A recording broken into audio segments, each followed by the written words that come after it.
我講一個古仔，只要我一停呢，你就即刻要接，第一時間講。哎呀，好 ，OK，好，好，咁開始嚟噶喎。好，故事開始。咪講咗故事開始仲哎呀？哦啊，係咪誤會咗啊？開始咗啦，OK，故事開始，我停就哎呀嘛。故事開始。哎呀，故事開始。哎呀，哎呀，哎呀，哎呀，哎呀，哎呀！遠處傳嚟一個女子嘅慘叫聲。哎呀！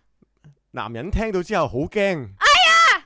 男人驚到心跳加速，即管過去睇下發生咩事呢？佢前面嘅婆婆。哎呀！哎呀！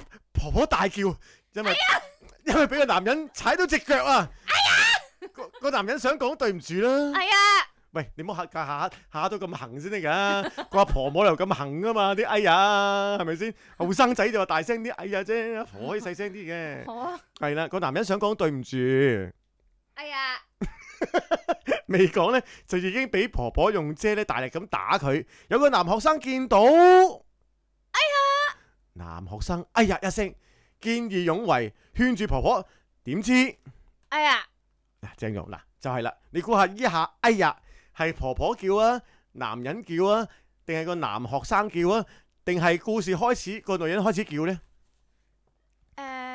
個女人開始叫咯，咁嗰兩係我咯。個女人係你嚟嘅，好啊，相當之好呢個呢個想像力嚇嗱。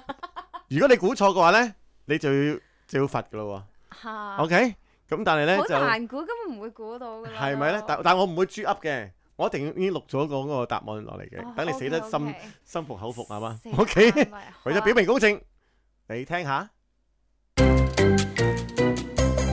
有個男學生哎呀一聲，見義勇為，勸住婆婆，點知男人哎呀一聲喝住，原來婆婆係男人嘅媽媽。所以答案呢係男人叫哎呀嘅，就係笨唔係你嘅。哦，你覺得應該罰咩嘢？